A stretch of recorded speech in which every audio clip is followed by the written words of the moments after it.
Hello everyone, this is Quilo and welcome to another music production video.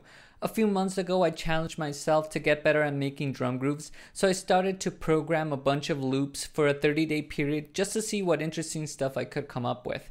Now I want to show you a few of those loops and what I learned from making them.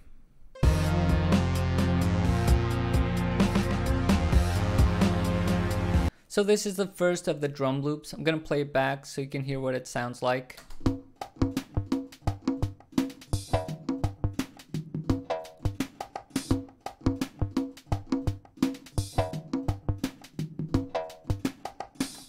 Okay, so we've got three different parts to this.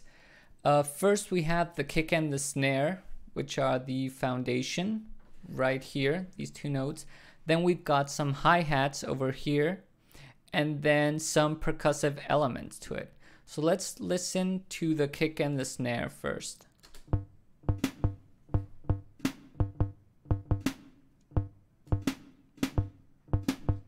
So it's pretty simple. I think the only thing that's slightly interesting about this, or maybe the most interesting thing about this, is that I don't have a kick in the downbeat right here. So it's slightly syncopated, and that gives it a little bit more groove, more bounce to it.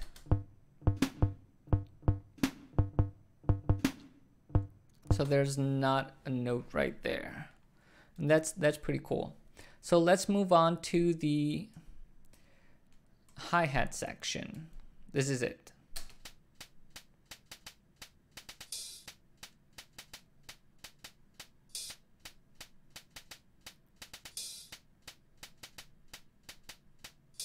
Okay, so it's not a steady 16th note hi-hat. It has a lot of variety in it. I use 8th notes, 16th notes, triplets right here, and some open hi-hats to give it that thing right there. And that's pretty cool.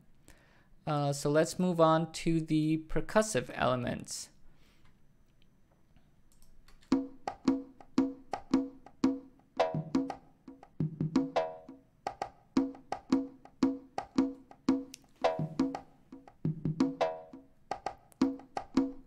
So I think right here, the most noteworthy thing is this one, this sound right here. It's going on every 3 notes. So here, this creates a lot of rhythmic. It plays a lot with what the kick is doing right here. So let's play this back. Oh, just these notes.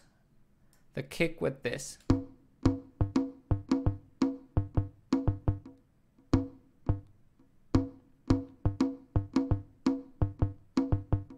I think that's pretty interesting. So let's unmute everything. And now let's go back to the full thing. It sounds pretty cool, and what I like about this is that if I want to develop this into a song, since it's got so many layers, I could play with a lot of that. Like for example, in a section I could take out this, and it's got a different character. Then I can bring it back up. Take out the hi-hats, maybe just percussion with hi-hats, and then bring back this. So that's pretty interesting.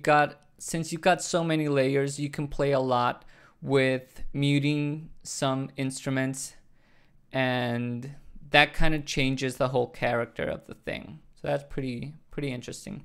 Also, I want to point out that all of this has a lot of swing. So if we look at the 16th notes, you're going to notice that they're not even. So this section right here is longer than this one. So that gives it a lot more bounce to the whole to the whole loop, just having that swing over there. I've got 44% swing, so that's pretty extreme.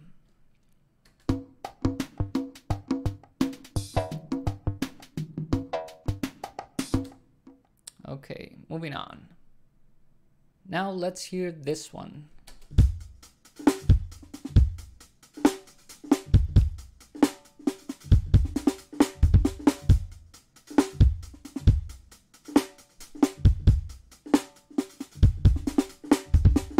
So here I wanted to experiment a bit with the snare and doing different things also with the hi-hats. So right here I'm on 32nd notes because the tempo is pretty slow. I've got it on 67. But as you can see right here, the colors are not all even. That means that the redder colors are more powerful hits. So I've changed the velocities right here, and that adds this dynamic change throughout the hi-hats. So let's focus on the kick and snare first, like that.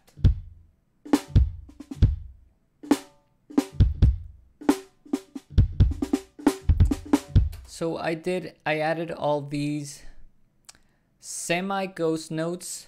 So these are very low velocity snare hits, and that gives it a lot of movement, I think, in my opinion, and it creates these sections where you feel that a lot is happening, but it's not overwhelming.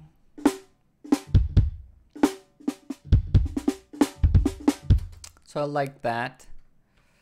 The big hits are there where they have to be, you know, on the second and the fourth on both bars, but I just added these extra notes for that movement. And then we've got the hi-hats,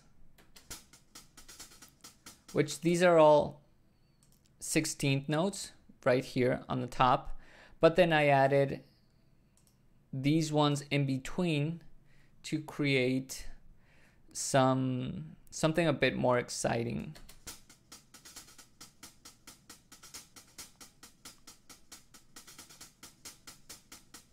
And it also feels a little bit more unpredictable, so that's good. And then when we put it all together,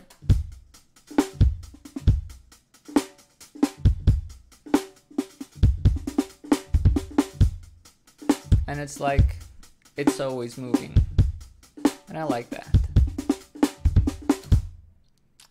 Let's move on to the next one. So let's listen to the final loop.